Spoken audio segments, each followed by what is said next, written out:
was a functioning alcoholic, I was really in the delusion that I was a normal member of society.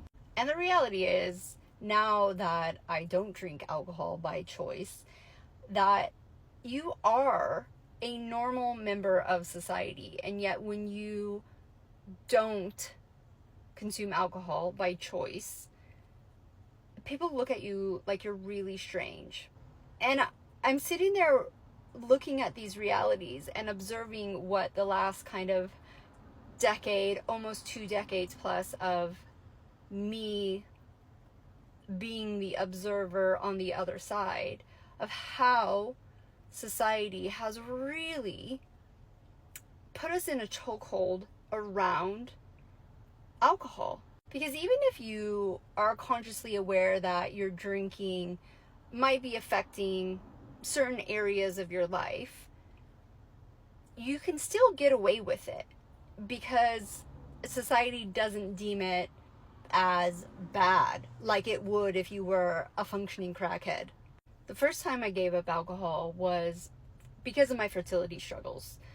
Obviously, being a functioning alcoholic, not someone who needs to wake up and have a drink or hides liquor from the bed, but someone who a day off was a pretty big deal.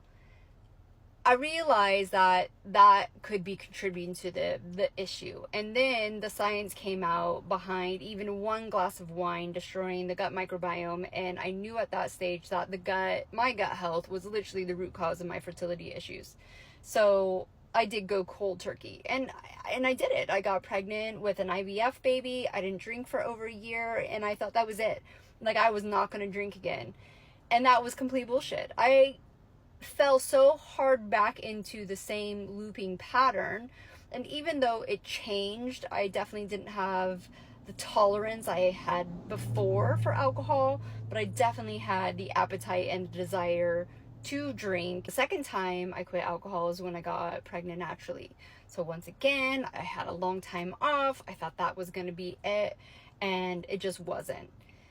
The third time I was able to quit alcohol was a very interesting part of my journey in gaining the awareness of subconscious minds and your limiting beliefs and why you run the patterns that you run in the first place. Now, for context, there is and was and is a lot of people in my family that are high functioning alcoholics for generations. So this definitely wasn't like some new pattern that I was running.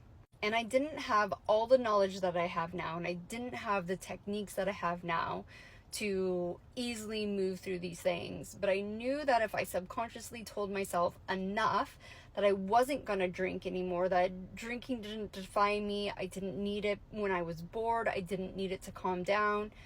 And for about 6 months, like every night I went to bed and I told myself, you're not going to have a drink tomorrow. I was not a heavy drinker at this point, but I was drinking enough where I was noticing my patterns when I was drinking, and my physical health, that I worked so fucking hard to get to a certain level to get pregnant naturally at 36 after tons of BS and fertility treatments.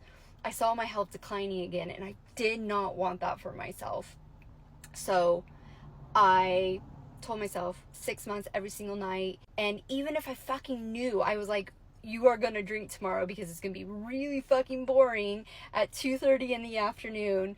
And COVID, hello.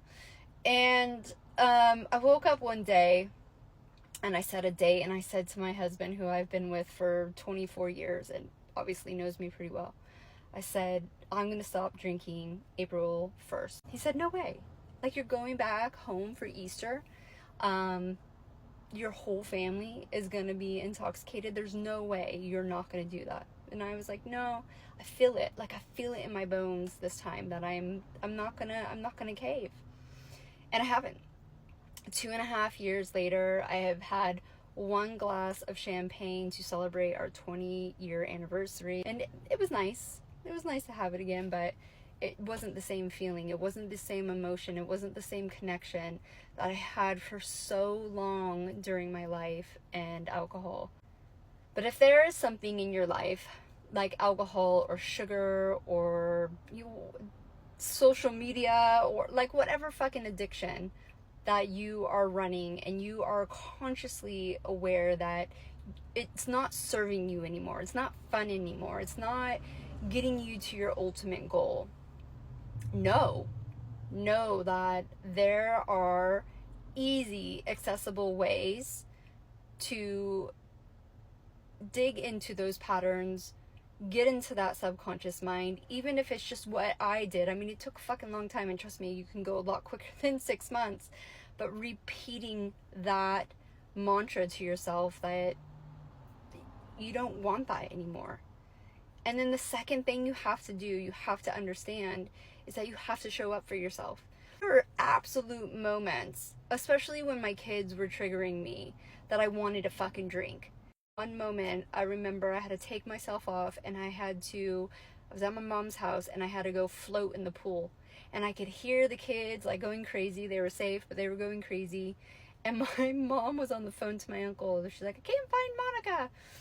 And like I had to go take myself off and just like calm my nervous system, and tell myself that I didn't need a drink to get through this, that I could get through this without it.